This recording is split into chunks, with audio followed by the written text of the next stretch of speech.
here we go. So, all y'all who support the channel, who watch and subscribe, and maybe even throw me a little bit of money through the Patreon, y'all have been patient with me. Y'all have sat idly by patiently while I've been reviewing my mezcals and my malt whiskeys and things like that. But a lot of you came here for rum reviews. And by God, I'm going to give you a rum review today. I have piled up a whole bunch of samples from Demerara Distillers, Diamond Distillery in Guyana, over the years. And today we're going to be running through all of them. All of them. In two flights. First up, the first flight is just going to be Port Mourant, and then kind of everything else if I survive the first round. So strap yourself in, and here we go. Okay, so Diamond Distillery is about as close as you can get to Willy Wonka's chocolate factory in the world of distilling. The world of Guyana rum was huge back in the day. It's still pretty big, but there used to be a lot of distilleries, and over the centuries, over the years, they've all kind of folded. They've all kind of shut up shop. But the equipment, particularly the stills, are still floating around. And the great inheritor of all those old stills is Diamond Distillery, which is this huge facility housing quite a few of the coolest still designs in the world. Above all is the feature on these bottlings right here. All these are independent bottlings. The Port Mourant still.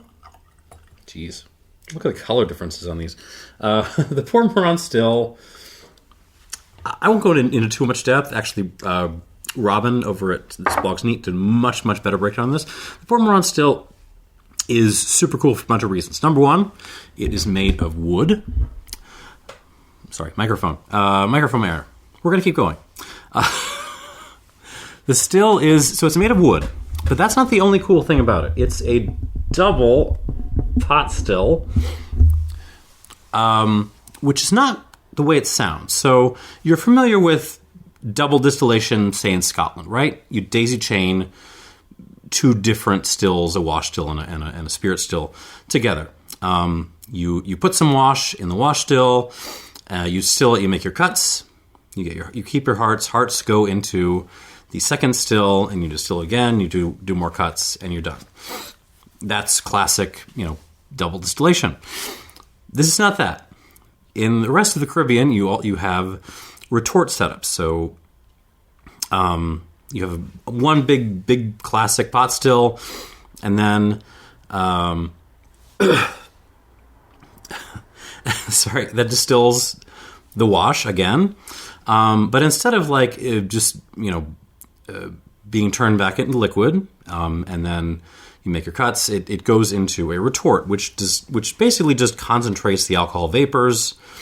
I don't want to go into that because I'll just embarrass myself, but it concentrates the vapors without rectification happening, and then it sends it off to the rectifier where it actually happens. So those are the two classic options you're going to see.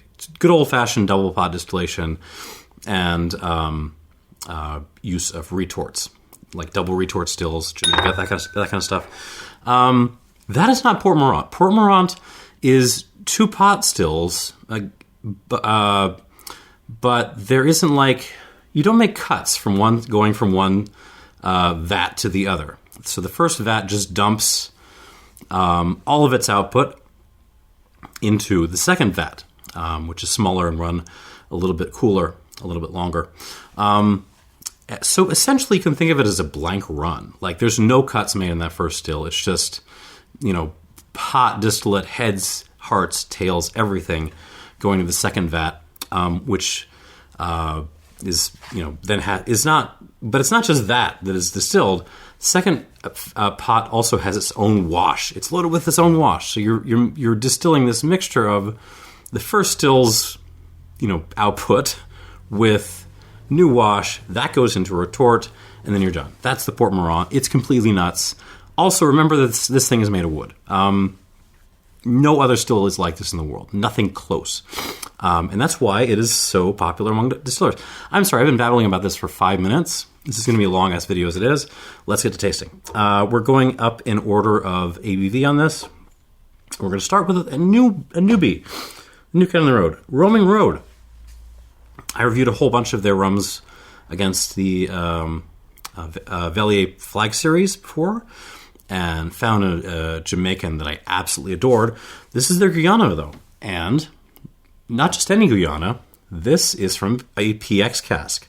Now, they do not say whether it was full maturation or just a finish or a secondary maturation. That information is not provided, but it is a 12-year-old, bottled at 53.1%, and it's not horrifically expensive. I mean, none of Roaming Road stuff is. They're kind of cool. On the nose.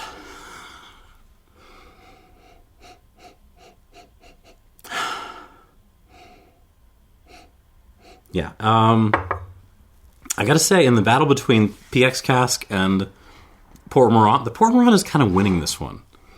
And I'm not mad at that. So you're getting intense aromatics. Pepsi that's been infused with like patchouli and incense.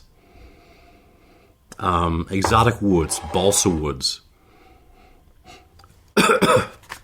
Cinnamon. Clove, cardamom. A little touch of nutmeg. More incense. Some like rose water coming through. And a little touch of, it's going to sound weird, but broccoli water. You know the water that when you like, boil some broccoli for like a soup or something, and you're left with water after you drain it. That's kind of what this smells like. It smells like broccoli water, but I'm into it. More flowers, white pepper, PX cask. You can tell it's there. So there's a little bit of a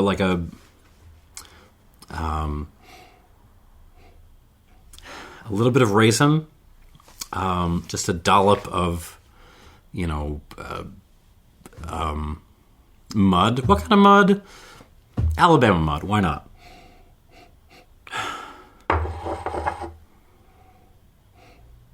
But yeah, it just feels like a little bit of a top note over what is basically a very, very, very, it just smells like PM. Like, I'm not missing this in blind. It really smells like Port Mourant. On the palate.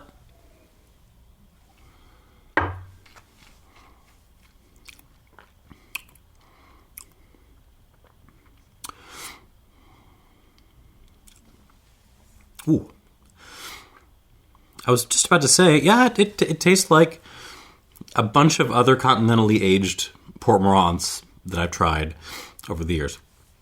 But the back end, it gets a little bit interesting. There's an explosion of... Not explosion. There's a little bit of a creep in of sour raisin. Really almost a Mar thing. There's like some... almost a sour cherry kind of aspect to it, along with some stems, more mud. All of that happening on the back end. There's the PX is not very obvious for the rest of the profile. But let me try this again. I might be wrong about this. Mm-hmm.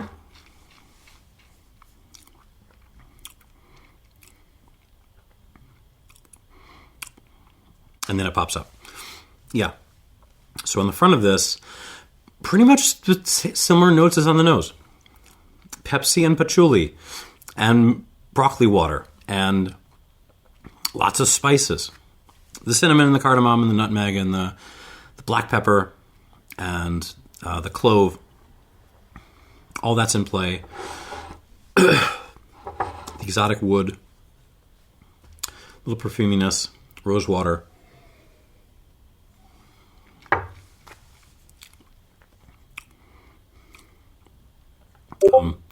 Kind of moist coffee grinds, old coffee grinds. And then in the end, there's just this little pip of sour raisin, like Mars style, pomace brandy style stemminess, and then maybe some extra earthiness that wasn't there on the kind of on the initial attack of the mid palate. But that's kind of all the PX is doing here, aside from providing a darker color, which I'm sure helps boost sales for these bottlings.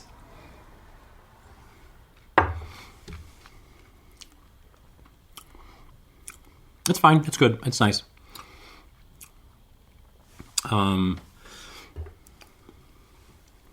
give that a squirt. I mean, the dirty secret here is most independent bottlings of Port Mourant or Demerara, for that matter, are not coming from Diamond themselves. They're coming through Maine, which is the big European whiskey broker, along with Shear.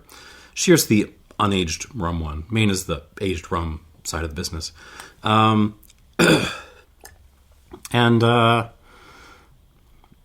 they all tend to, they're delicious, but they tend to be pretty light in color. Look at these guys.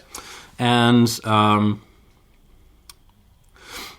they tend to be lacking in as much overt cask influence as you would think. So, like a lot of PMs tend to get finished and stuff. All right, I'm going to give this one more squirt. I'll take it up to 3. Moving on. Is this the Hamilton? Oh, yes. This is one I couldn't find a lot of information on, but it's so Ed Hamilton of Ministry of Rum and many bottlings I've liked over the years put out a couple of Port Mourant's single casks a couple of years, like 3 years ago or so. And this is one of those. I couldn't figure out which one because I think the ABV on my little Boston is wrong. But it's an 11-year-old MPM Mark, which is Maine Port Mourant. And I will put the information I have down below. This is 2010 as well, I think. So let's get started. Lighter on the nose.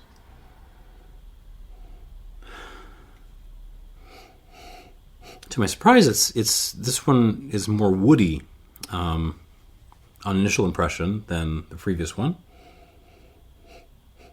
So you're getting vanilla, cream soda, a little bit of root beer as well with the cream,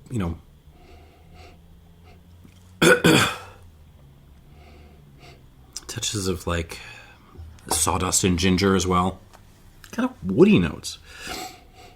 Is the Port Mourant character there?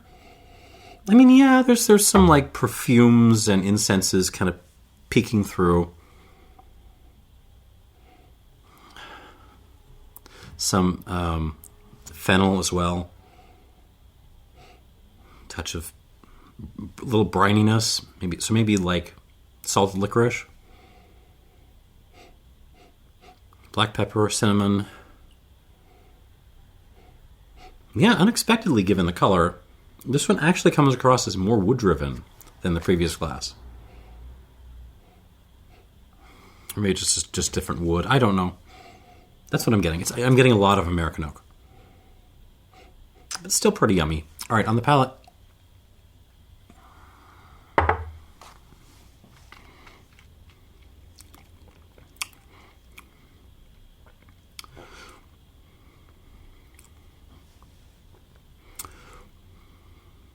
Very punchy on the arrival into the mid palate. Just very kind of like it's aggro. It's kind of run in there and cause trouble. But the mouth length, there's just not much happening back there. My tonsils are completely untickled, and the finish gets a little bit awkward too. It's very peppery. It's very kind of ashy and overstewed tea-like, but a lot of the other stuff just isn't sticking around.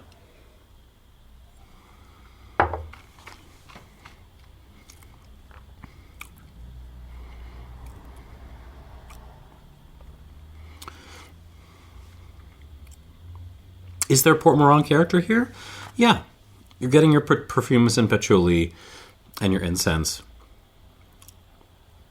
And a little bit of broccoli water too. But there's less of it than with the Romy Road. Most definitely. And most of what you're getting is woody stuff. Black pepper, root beer, overstewed tea, sawdust, vanilla.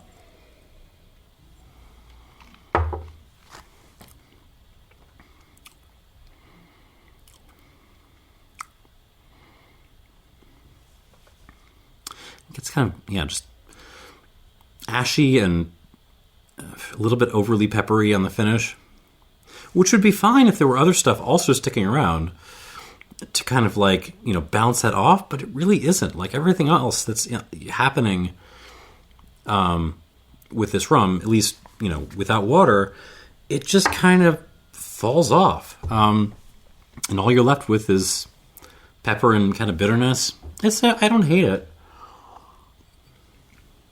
You notice I brought the extra big glass today, for reasons. I don't hate it, but I think so far the Roaming Road is winning. All right, 3 squirts, 4. We'll need 5.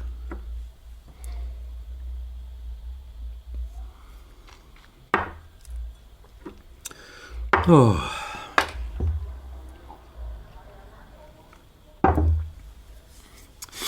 How are y'all doing? You holding up? I cannot believe we were just talking about TikTok like 2 weeks ago. Jesus. Time. What is the opposite of flying? Time is doing the opposite of flying. It is stretching out. All right, glass 3. Oh, right. This is the sister barrel of a different Port Mourant I have already reviewed. This is from L'Esprit, and it's also 2005. But this is not the previous barrel. I'll link that up below. This is BB20B Continental Port Mourant. I love the other barrel of this, so we're going to see what we got here. And it's bottled at 59.9%. So we're starting to get scary here. Also kind of restrained on the nose. But more Port Mourant than the previous glass, which I'm happy about.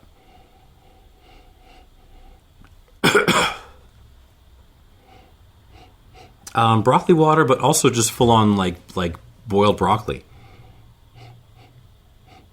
Incense.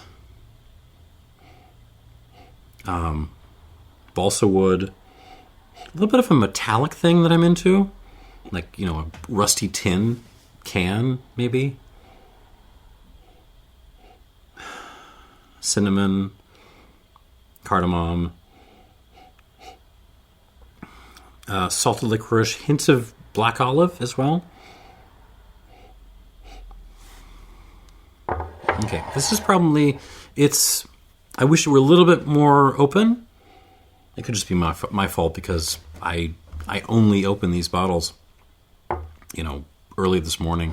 I wish this was a little bit more open, but so far this is combining the things I like between these previous two. It's giving me a little bit of vanilla root beer from the oak, which I like. But there's also just a lot of Port Mourant weirdness going on here.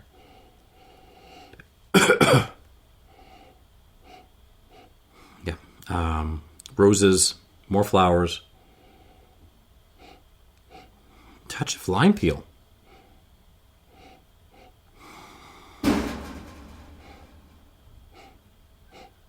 Yeah. This is, as far as what I want from continentally aged Port Mourant. This is pretty on point. You're getting the weirdness, you're getting the PM high tones, but you've got a little bit of the oak kind of backing up it as well. Sweet tea. Southern sweet tea. And a little bit of a tobacco element. Virginia flake.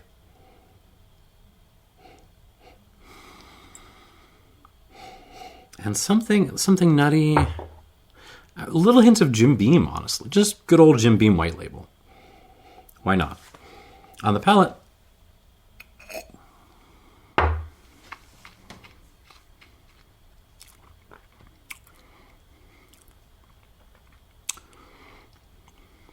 Yeah. These previous two, they're okay. Particularly the Roaming Road I like.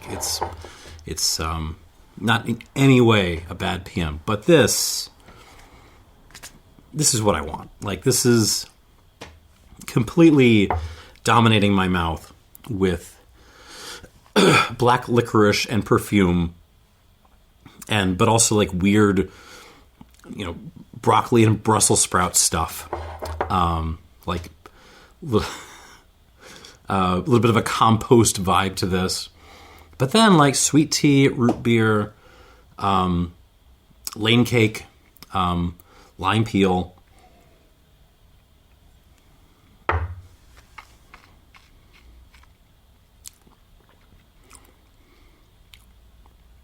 And just really good balance and development. Okay, so this is winning the flight, the PM flight so far. We have two more to go, though. Cinnamon, black pepper. I'm just going to try to clean up while I can. Vanilla. Still a heck of a lot of wood on this, despite the color. The wood is showing.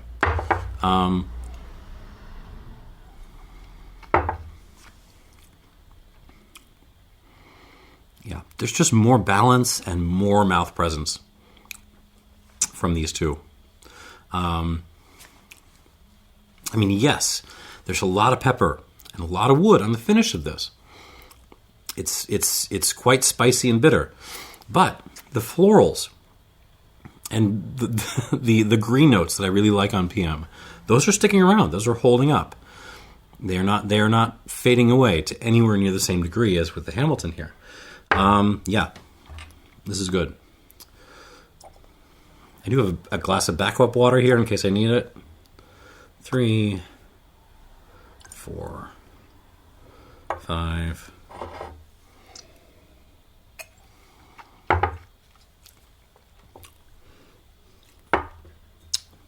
And 2 glasses to go.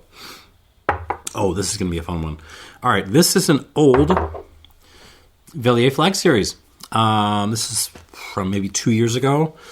This is a 1998 Port Mourant, 24-year-old, and the maturation was quite interesting. It spent 2 years in a bourbon cask, in I guess Diamond Distillery, tropically aging. But then it went to the continent, where it spent the rest of those 24 years in a port cask. So that sound you hear is the Star Trek red alert klaxons going off. I might hate this, but I'm also dang excited to try it. Me and port casks have a difficult history.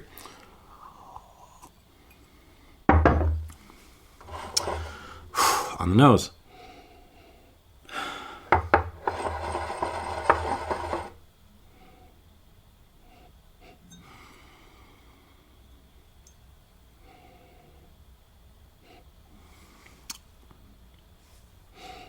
Sorry, you're going to need to give me a minute. More subtle than I was expecting. This is also pretty understated on the nose. But it feels like, imagine I took a bunch of IHOP syrups. Your cherry and your blueberry and your raspberry and like all the syrups you can get a hold of. And you pour them out into a bowl. You fill that bowl with like mud, and a touch of root beer. And then you put like a little perfume and a little broccoli in there. That's kind of what this smells like.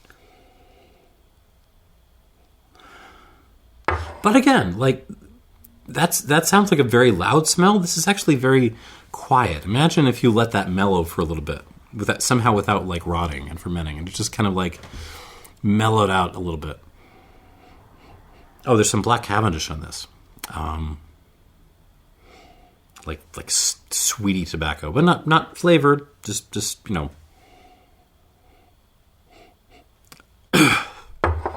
Some more root beer coming through. Fresh. There's something leafy in here, like fruit leaves, like maybe like tomato leaves. Sure, let's go with that. More IHOP syrup, incense, coffee. Lots of what kind of coffee? Different kinds of coffee. There's fresh brewed, but there's also some like old grinds happening.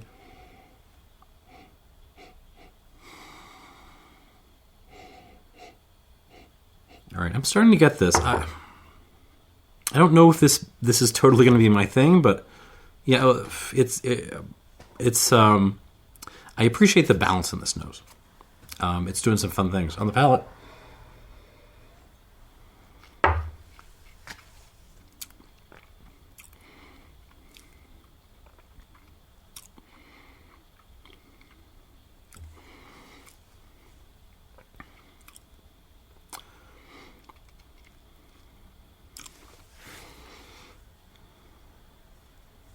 There's a lot of people watching this who are going to love this rum. Absolutely love. Like, this will be a top 10 rums ever rum for them because, like the woody IHOP syrup thing is just off the charts with this.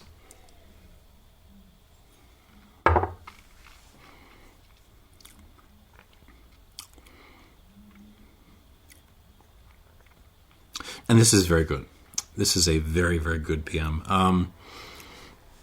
That being said, I'm not completely convinced. It's delicious.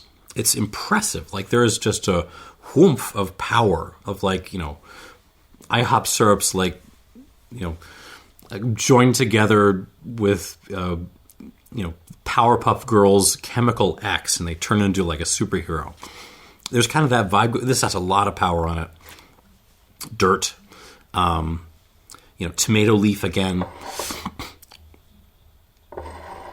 But is it throwing enough complexity in there? Is it bringing enough balance to kind of bring? Is there enough detail being brought in to match that power?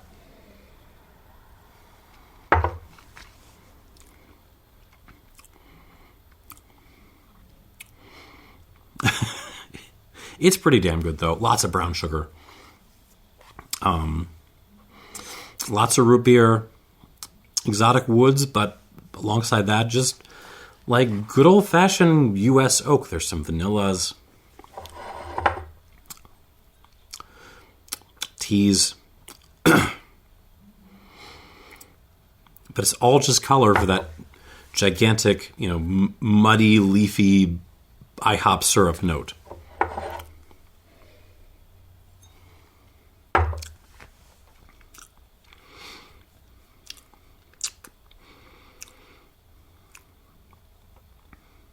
Technically, we'll decide with once we add water to these things. Technically, at a technical level, this is probably at least as good as the L'Esprit, if not a little bit better. I don't think this would be the one I would pick, though. Like, it's a PM that just isn't PM-y enough for me, for my taste. But again, recall what I just said. Some of you are going to be bonkers for this. So worth a shot, worth looking out for. 2, 3, 4, 5. And on to glass 5, which is, we're back to Golden Devil, which is the Langs, also called Kill Devil outside of the U.S.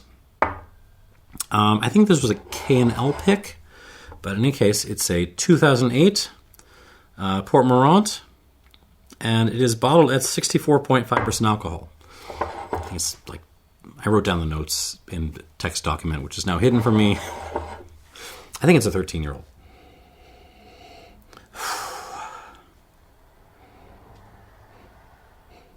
Okay, we're kind of in the same territory as the Hamilton here. So lots of more oak forward than PM forward.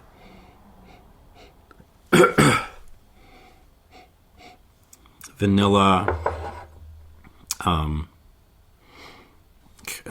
like light brown sugar, root beers, touch of sawdust, sweet tea. That said, you are still getting your hints of incense, perfume, broccoli water.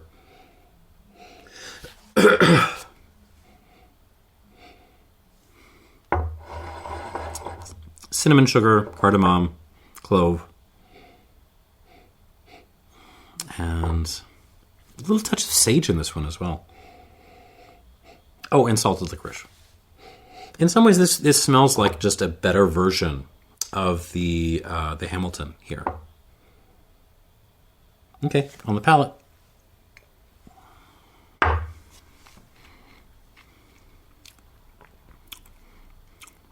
Ooh. On the attack, there's almost like a peaty note to this. I don't think they used a peated whiskey cask, but yeah, it's distinctive. So just a little, kiss of like Kalila or something up front on the arrival. And beyond that, yeah, again, we're kind of on better version of the Hamilton.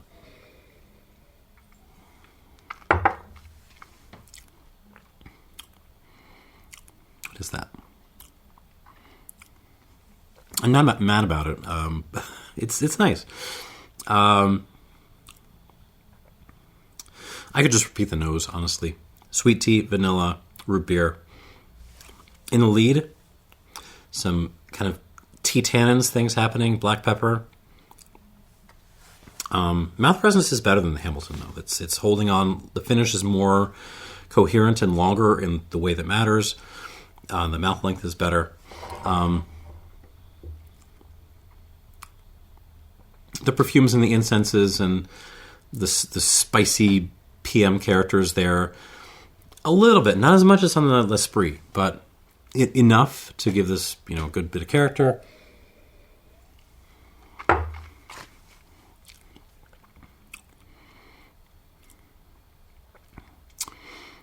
and that's kind of weird, almost Isla note happening. I will check. Bear with me. I have the notes for this pulled up. Is this an Isla cask and I just didn't realize it? No, it is a K&L Select. 13-year-old, but no Isla cask that I can see.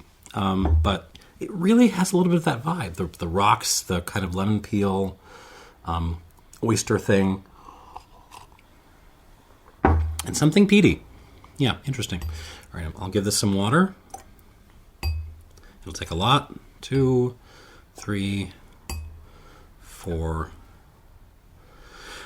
5,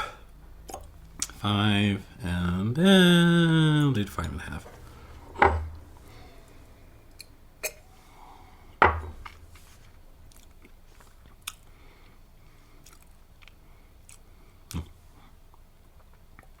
Water seems to mask the Kalila thing a little bit. Okay, so where are we? For me, first, second, third, fourth, fifth. That is where we are at the going into the second half here. 35 minutes in. Let's dust these off. Go back to them with water. Back to the rolling road. Now the raisin is starting to come through on the nose. Like dirty, muddy raisin is what the PM is what the PX cask is bringing on this.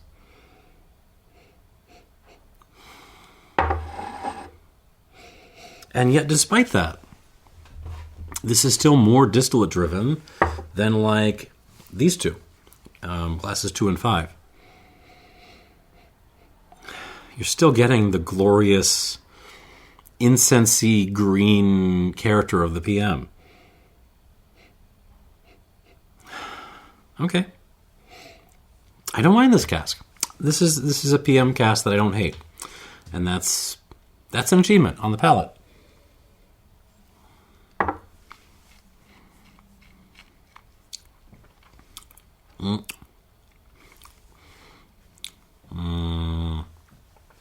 You have to reel that back a little bit. Ooh. Ooh.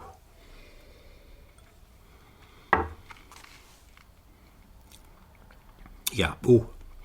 So the sour raisin, sour cherry thing, which was notable.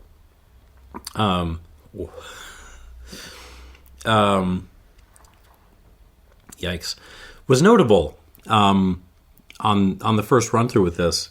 With water, it kind of takes over the palate a little bit in a way that's kind of unpleasant. It kind of gives it a cough syrup vibe, but not good cough syrup.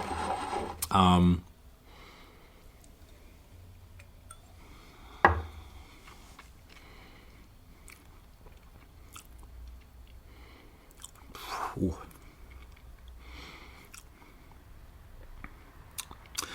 Yeah, don't like that. So if you get this bottle, don't add water to it. It does not like it. It does not like it. That said, certainly not a bad PM. What would I score this? I mean, it's tough. I mean, how much do I knock off for the invasion of... I mean, some people might even enjoy like having a kind of sweet and sour raisin thing happening. One more time. Nose is really good.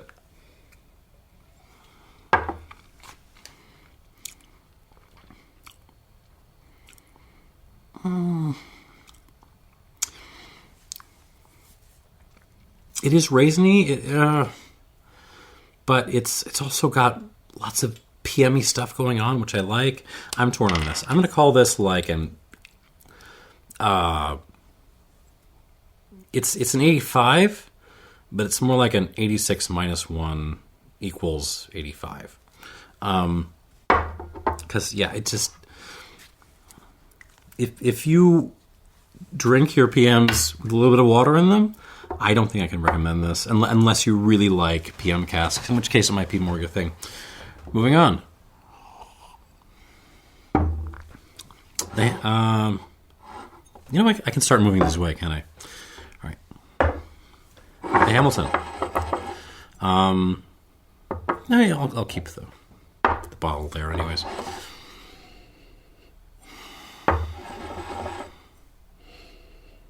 Okay. This one might have stepped up a little bit with water. Now, the wood is kind of pulled back at just a hair, and the incense and broccoli has kind of stepped forward just a hair. Okay, now we're getting there. Now we're getting to what I want a continentally aged PM to be like.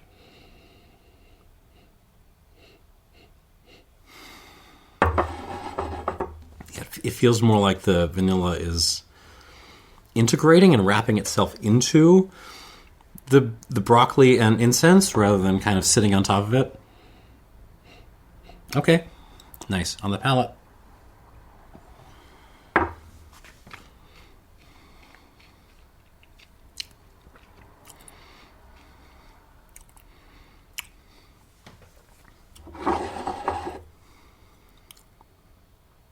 It stepped up.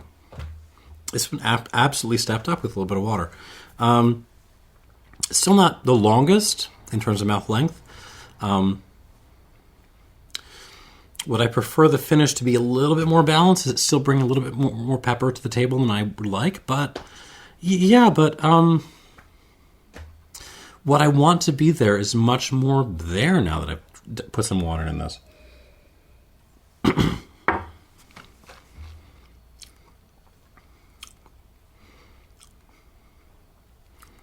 Yeah, it's rose water and incense and broccoli water. Being given a nice root beery vanilla overcoat. And it works nicely. I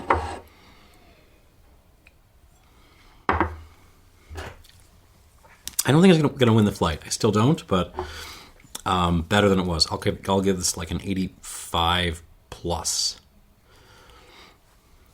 And we shall move on. And you can go over there. All right. The L'Esprit.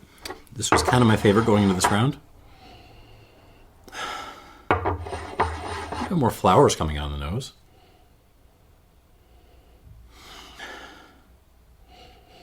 Even a little bit of strawberry coming out of the nose now. That's nice.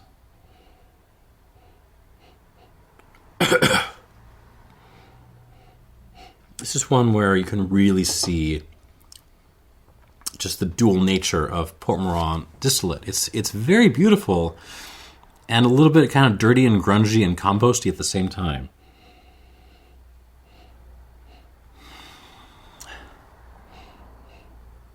Yeah. Good nose, maybe a little bit more floral than before.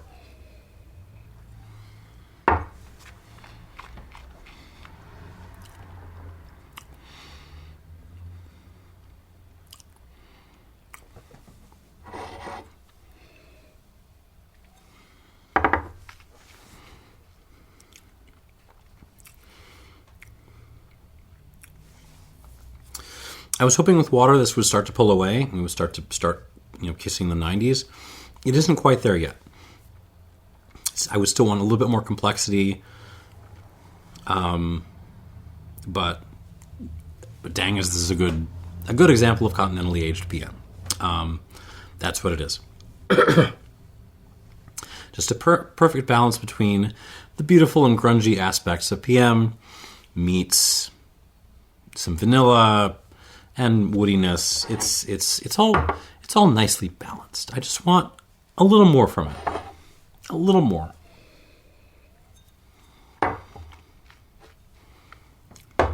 I'll still give it an 88. 88 points for the L'Esprit. Moving on. This is the Flag Series again. I am very curious to see what this does with water. Because even if my heart says it's not my favorite, if I'm being objective, this might have been the best rum here in the first round. It still smells like a mix of IHOP syrups with chemical X. And cinnamon, and lots of spices, rose water. Just, yeah. Lots of broccoli. You have to like your vegetables. You have to be that kid who was happy to eat their vegetables, as a kid, in order to enjoy Port Mourant, really. That's just the energy this stuff brings. More cardamom coming out now. Lots of cardamom coming out now. On the palate.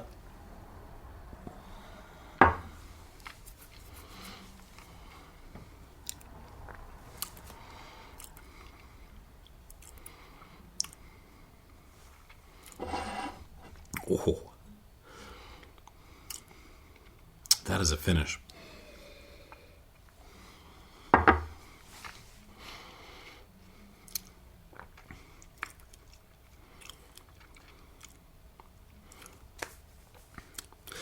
Earthy, perfumey IHOP syrups with tons of pepper and a finish that Really just does not stop. Absolutely not my thing. Not my thing at all. But I got to recognize game. This is a really, really, really good rum.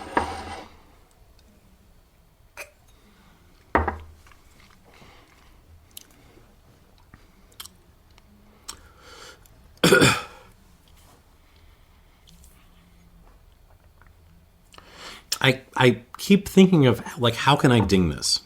Like, where can I start pulling points off of this?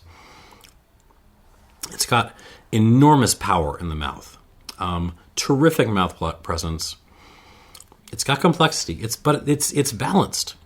The sort of earthy, grungy Powerpuff Girls IHOP syrups thing. I don't even know what I'm talking about.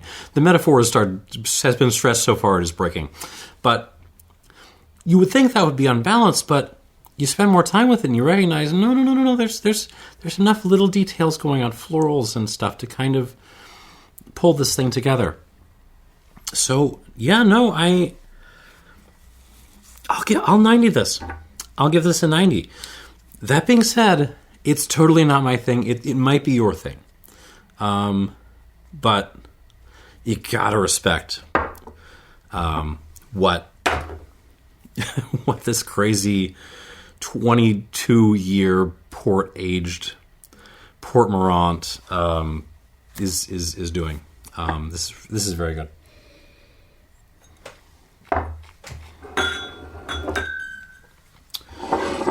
And last up, we'll see what the Golden Devil has got, and if it's still a little peaty for whatever reason. Where is that coming from? That kind of... What am I smelling?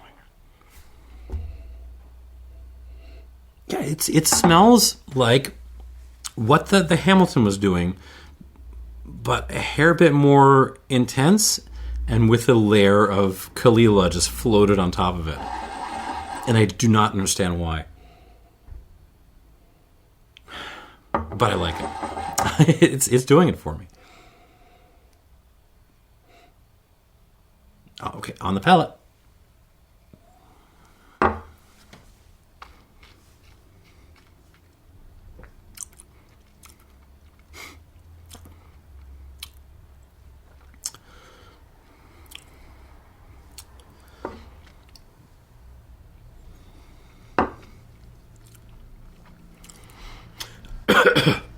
Like the Hamilton, this kind of steps up with water. The mouth presence just gets a little bit better, and so does the balance, honestly. But the peaty thing comes out a little bit more. I don't understand it. I don't know if it's actually peat or what is going on with this cask, but it kind of works. It works really well, actually. So it improves a little bit, like the Hamilton, but it was already starting at a higher point than the Hamilton was, so it's going to get itself a higher score. I'll call this... Can I get to 88?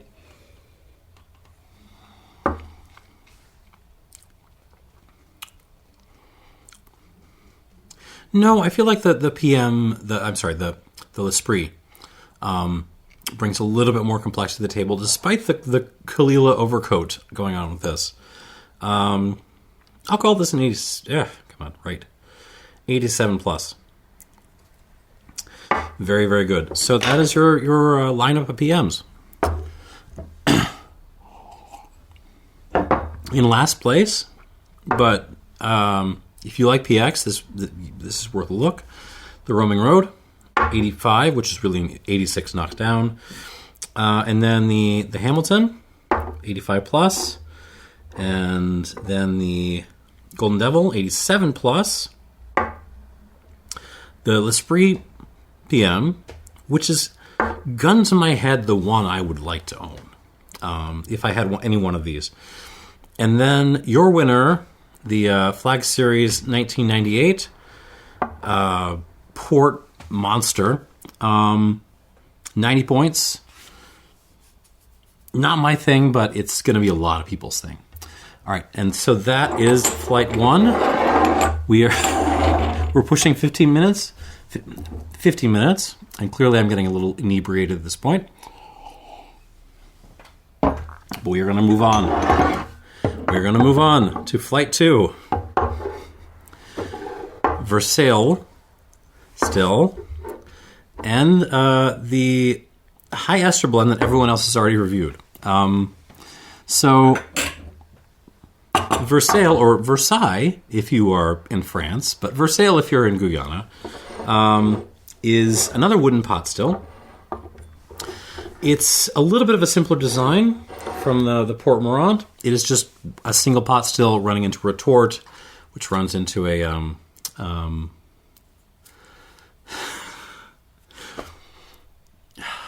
words fail me at this point. I've had too much rum. The thing that turns the alcohol vapors into the liquids, whatever that thing is called. So a relatively more simple design, and but it's still a super duper cool still. Let's be honest. And that is, and the high ester blend is Eldorado's own blend of stuff from their high ester still, which is just a kind of normal double retort pot still that they happen to load, super funky wash into. And then they blend it with another mark, which is coming off of their column still, which they're saying is super duper duper old, like centuries old, but I mean, it's also on like their industrial column still. So I don't really get that, but we're going to taste it and we'll give it a score. Oh my God, my palate is screaming. Let's do this. Let's take it home. Starting things off. Oh, this is an interesting bottling. This was a bottling for the Milano Rum Festival Bar Metro. A 14-year-old distilled in, 2004 at 57% ABV. More information below. God, I need some water. Okay.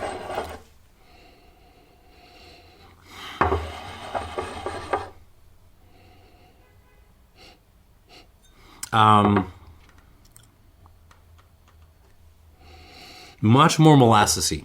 Much more straightforward on like light molasses, baking molasses with some kind of cola. What is that? Or not cola, soda.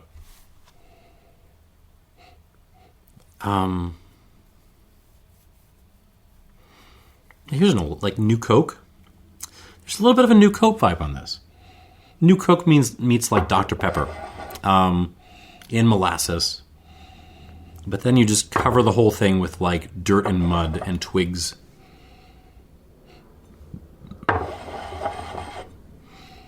Some Swisher Sweets. And a little bit of like a beef bouillon thing. It smells a little bit like a sherry cask rum, actually. I don't think it is.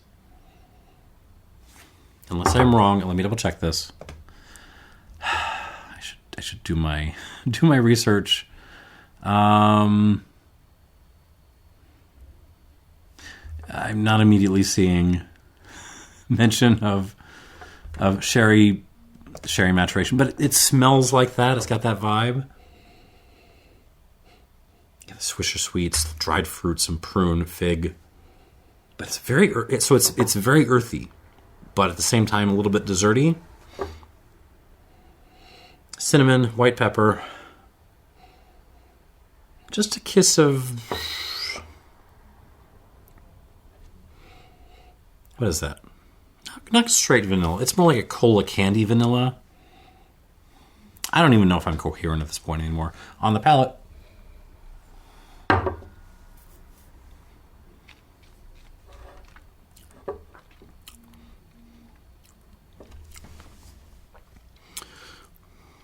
This is the fun of Diamond Distillery, Demerara Distillers, that you have these stills, and they're all basically coming from the same wash, but they just taste so very, very different.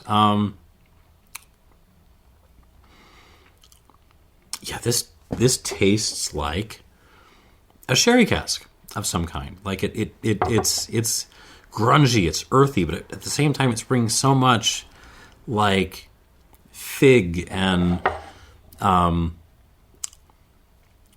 date and prune.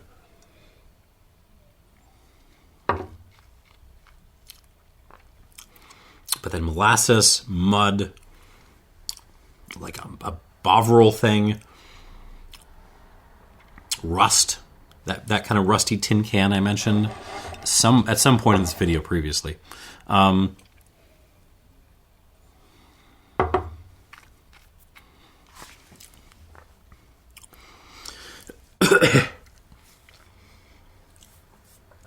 There's also like a smoked toffee kind of aspect of this.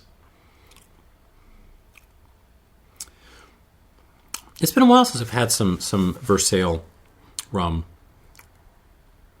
Now I remember kind of what was notable about it to me. It's so much more of like a rummy rum, if I can put it that way, than a lot of the Port Mourant stuff out there. Don't get me wrong, I adore Port Mourant. I love the weirdness of it. I love the green notes and the aromatics of it. But this is, in some ways, if I put a weird Port Mourant in front of someone and this in front of them, I feel like more people would like this. Because of just the molasses thing and the smoky toffee thing. There's less that's sort of challenging, but it's also, at the same time, really complex and interesting in its own right.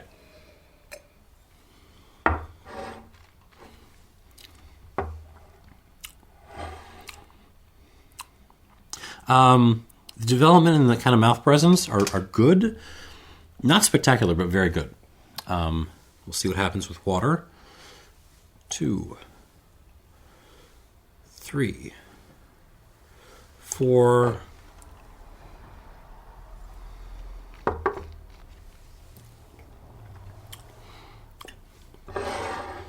Extra. All right, and now another Versailles. This is Raising Glasses. I keep meaning to review more Raising Glasses stuff. It's a very cool independent bottler, but this is from their kind of first batch of stuff. This is Moongazer, 9-year-old, from the Versailles still, 57.5%.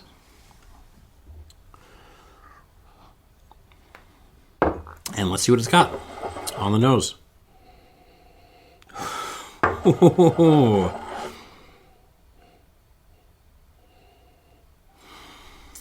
mean, it feels like a more cartoonish version of the previous glass.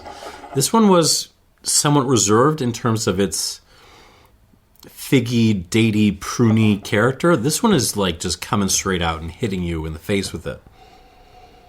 Yeah, figs, prunes, dates, marinated in like high quality, light baking molasses.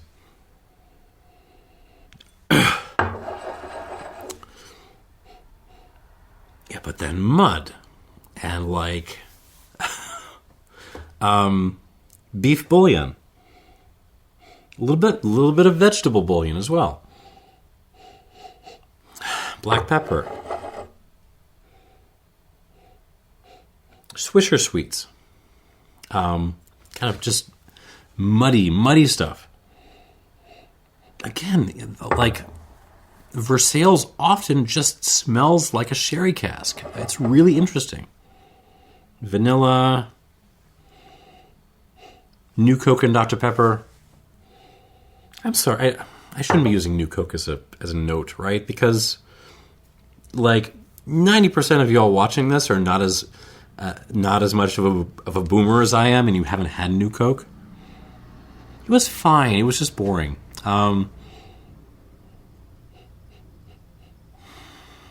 There's certainly some pepper on this. And a little bit of a leather thing. Like an old leather belt or something. On the palate.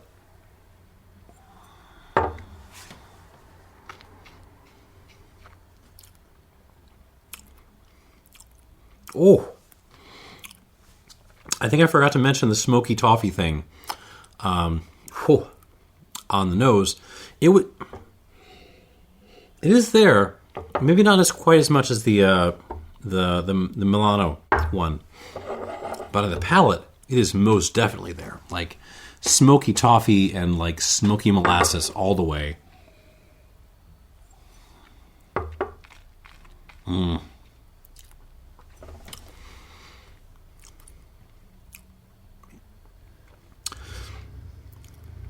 And just like mashed figs and prunes and stuff. All the dried fruit mixed into that. And it's so delicious that I feel like normal people would just be, throwing this down without noticing the mass of like tobacco, Black Cavendish, stoved Virginias,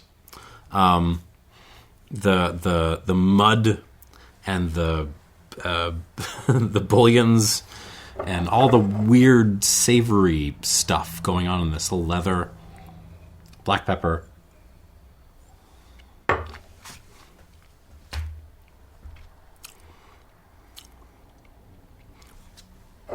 It's such a rummy rum, Versailles.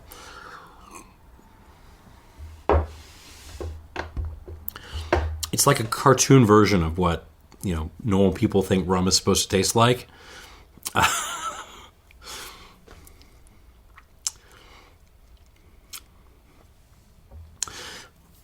If I had to ding this, again, a little bit like the previous glass, the mouth development and the presence aren't maybe not spectacular, but they're pretty darn good.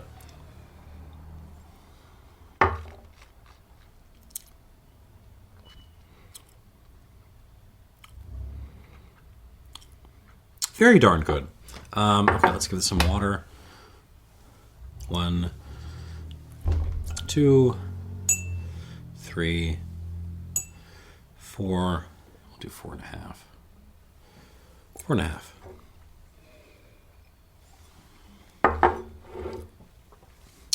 And on to the high ester blend. Again, once you're kind of past the hype, you're getting a pot still, column still blend that just happens to be super duper high ester. Again, I want to talk about the techniques too much. Go watch Robin's video if you're interested. I just want to taste this and give it a number.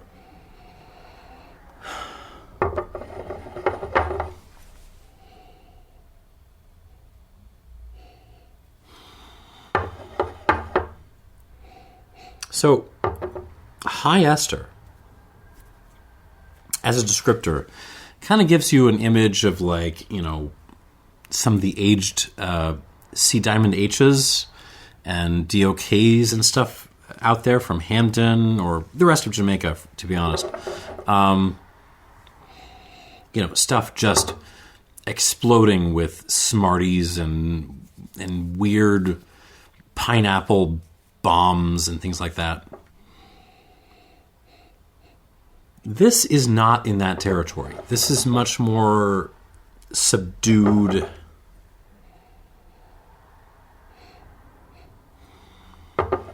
And really kind of in continuity with the rest of Diamond's stuff. So there's an intense like toffee and molasses kind of character to this.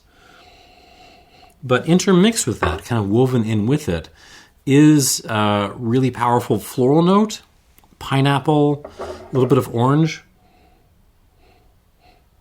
really orange peel, I guess, and Smarties, and sweet tarts, both of them.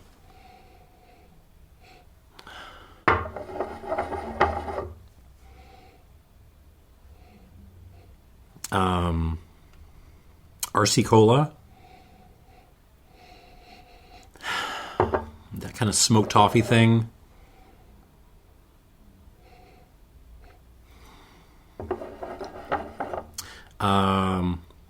Little hints of black licorice, olive, rummy stuff.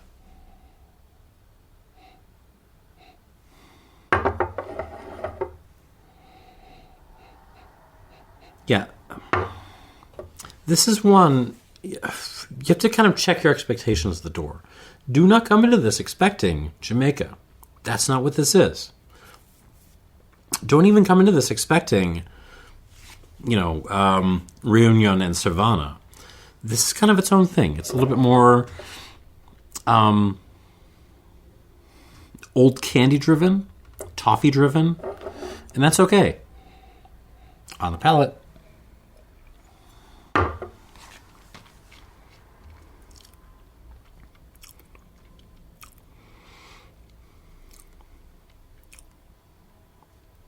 Yeah, yum.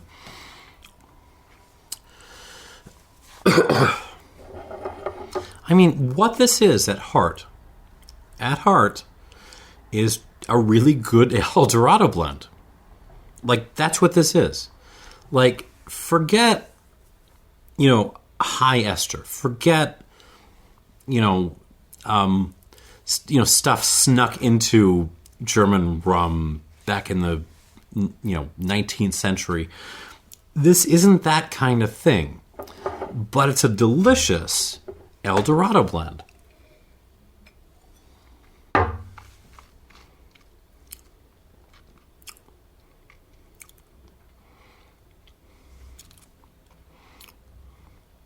Toffee, smoky toffee, molasses, cola candies, vanilla, couple of Smarties, couple of sweet tarts. Also a gummy bear or two, weirdly enough.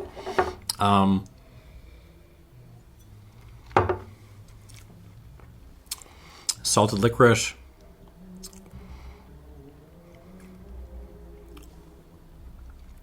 Pineapple, but more like almost a pineapple candy thing. Ooh, sorry. It's been a long video. I got some gas in there. Just a touch of orange, a little bit of orange zest, maybe. That's what this is. And it's yummy. I don't know what else to tell you. The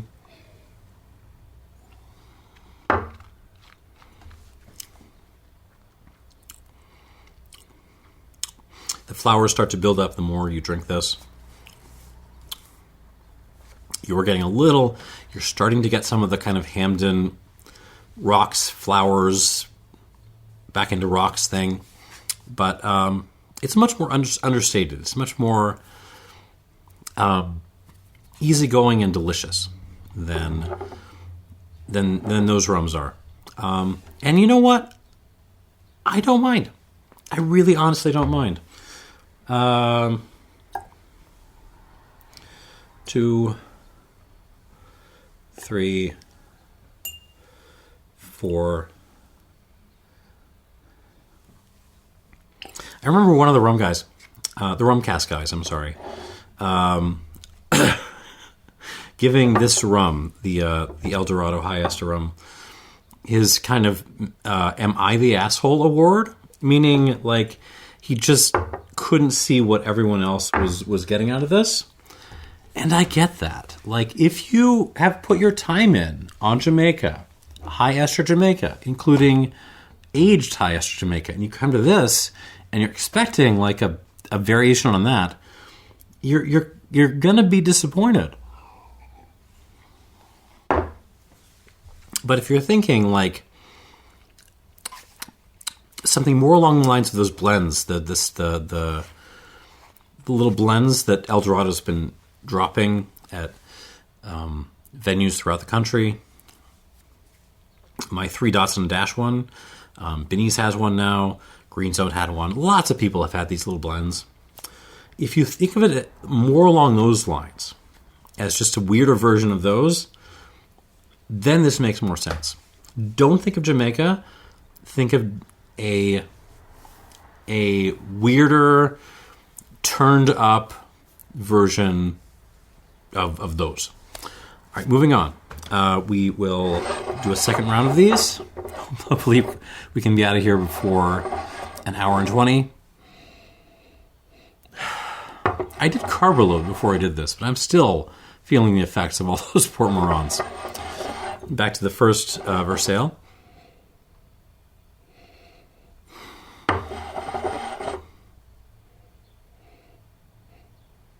Not a whole lot of change in the character of this. It smells pretty much the same, which is to say, grungy dried fruit marinating in molasses. No, there's a little bit more of a tobacco element in this now. Maybe leaning more burley than Black Cavendish. Huh, nice. On the palate.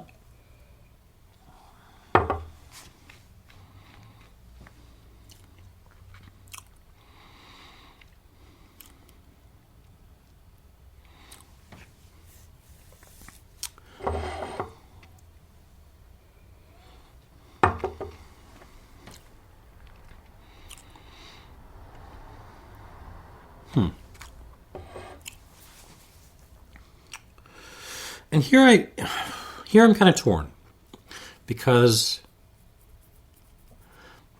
compare the Versailles to the Port Mourants.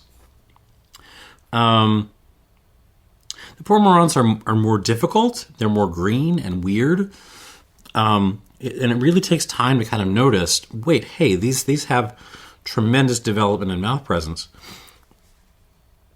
And the Versailles rums are not.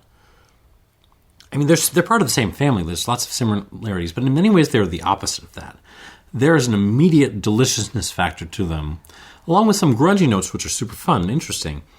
But you pay attention to them, and you start to notice the mouth length isn't that great. The mouth presence could be a hair bit better. Could have a hair bit more detail, on the edges.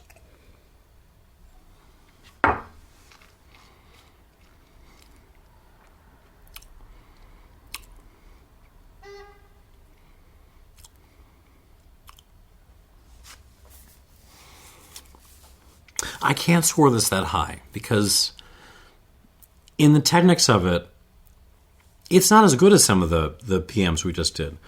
But don't let that make you think that this isn't super duper delicious and worthy of your time.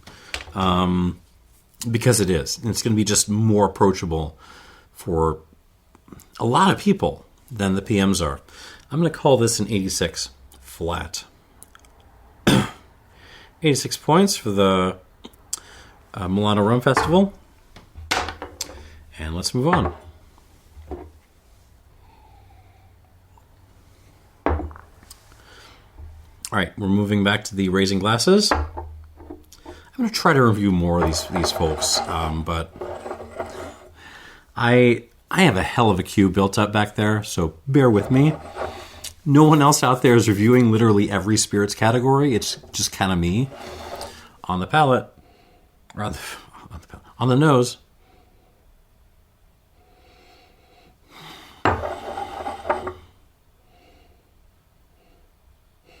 Bringing forth a little bit more of a fruity aspect to it. So now instead of like dried fig and dried date, you're getting more like fresh fig happening and stuff. So it gets a little bit fresher on the nose with the addition of water, but you're dealing with the same set of characteristics. It is much more forward. I do like this one better. At least on the nose.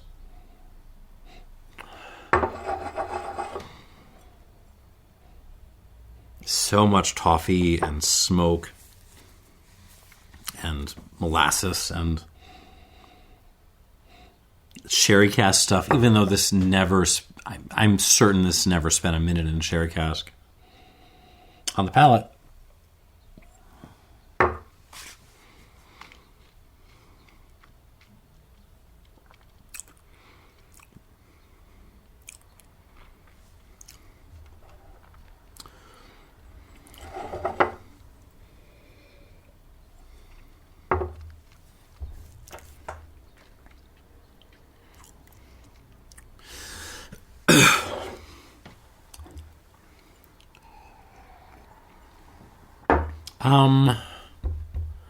This is a tough one. This is another tough one. I mean, so, for example, there are a lot of people that are going to like this raising glasses a lot more than, say, the L'Esprit PM. Because there's just more of a mouth-filling deliciousness factor here. It hasn't really changed much for the nose, by the way, but maybe we're extending the finish a little bit longer, and the mouthfeel is certainly a little bit more aggressive.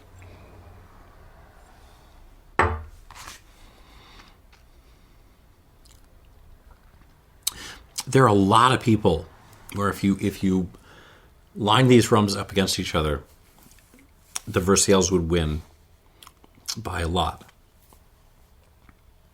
And I get that. This is yummy. This is so like Pirates of the friggin' Caribbean. This is so like Captain Ahab shit. I mean, this is so like on that spectrum of it just tastes so rummy. But in terms of the details, I don't think this is winning against the PMs, or at least the better PMs.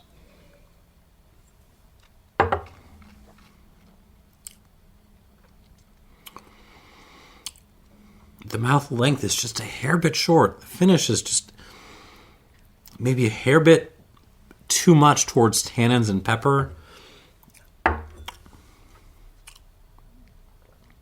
It's really good, but I'm just saying... What am I saying? I scored some of the PMs higher. So on the one hand, I scored the PMs higher. Don't let that just dissuade you from trying the Versailles, because you might actually like these more. But on the other hand, don't let the deliciousness factor of the Versailles kind of dissuade you from seeking out the extra complexity of the PMs. 87 points on this. I'm starting to slur my speech. Oh my god. Let's move on.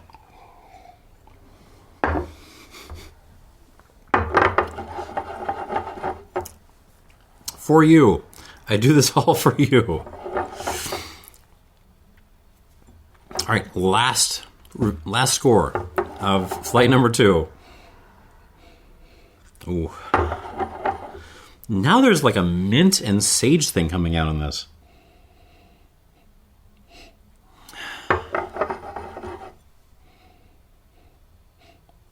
I mean, high ester, yes, but like high ester compared to what? I mean, compared to, the Enmore stuff, compared to El Dorado 15? What? It still smells like just a really good El Dorado blend with a halo of Smarties and pineapple on top of it.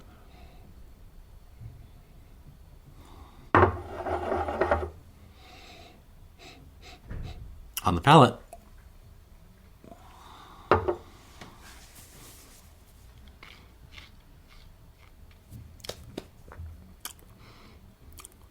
Yeah, the mint has come out. There's a definite, like, Andy's, taste the sensation thing going on here. No, that's York. I don't remember anymore. I don't know where I am. But there's a mint chocolate thing happening now.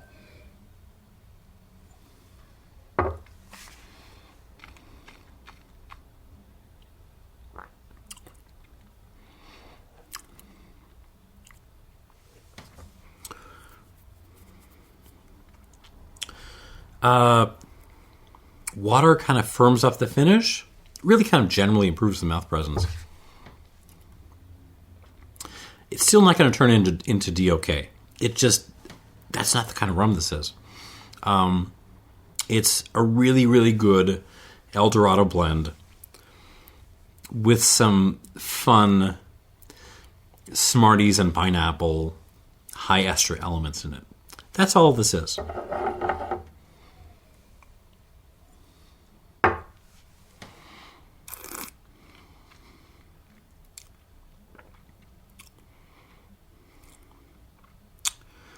The length is a little bit short.